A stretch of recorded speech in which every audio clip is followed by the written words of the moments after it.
The dignity of the black man will be restored when we accept responsibility and become part of the solution. So we are on the 90 days campaign and crusade that every church must raise leaders and deploy them to accept responsibility for a problem in your community and in your nation. Raise leaders. Our assignment is leadership.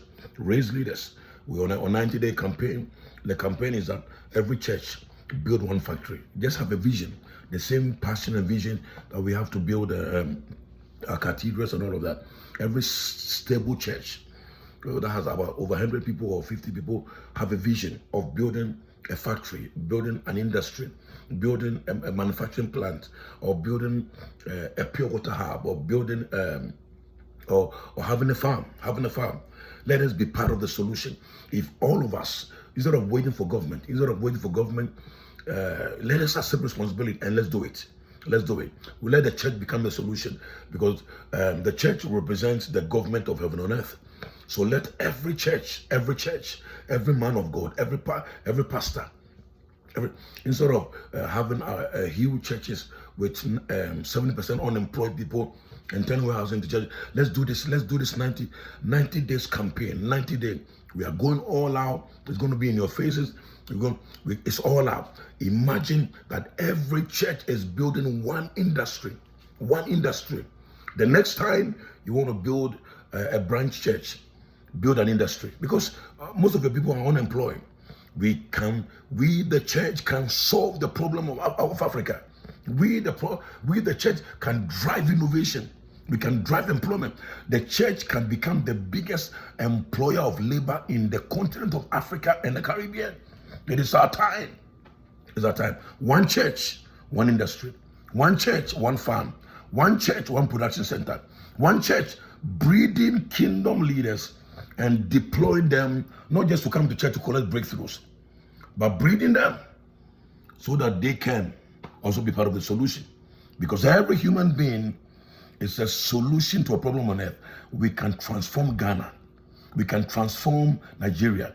We can transform the continent of Africa. We can transform Barbados, Bahamas. When we raise kingdom leaders, high quality leaders, high value leaders, solution thinking leaders, leaders with values that adopt problems in the community, adopt it.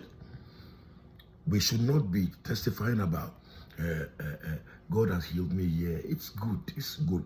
But real testimonies are testimonies of your people becoming productive, aligning with our original mandate.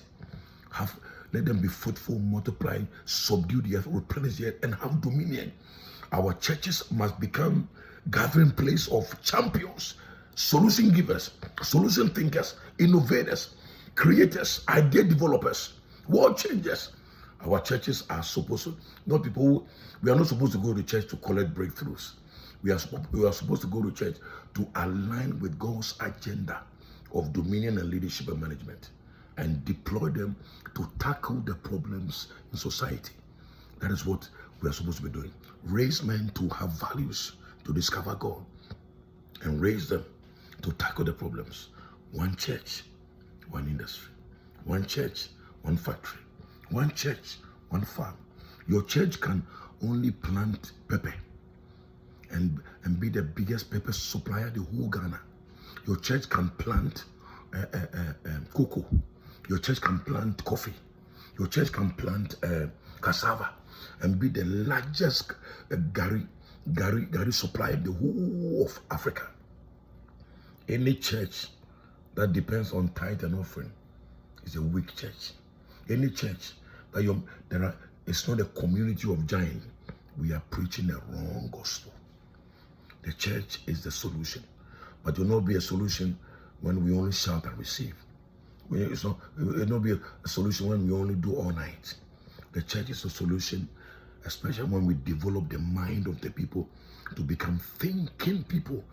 If you don't transform the church, you can't transform Africa, because the voice of Africa and the Caribbean is the church. If you don't transform the church, the bigger our churches, the more damage we are doing. If we don't transform and raise them as leaders, not collectors, not consumers, not spectators. It is not enough to develop in the realm of the spirit. We must bring that development to the physical. Remember, one church, one industry. Young men and women that have the zeal of God, that have so much fire in you. Don't go with Africa. We don't need any more churches. We don't need any more religious churches. We have too many of them. We have done so much damage. We have done so much damage with church because of the lack of leadership production and lack of leadership development. Let us adopt the problems in our communities. One church, one industry. God bless you. Kingdom Apostle. See you. Bye-bye.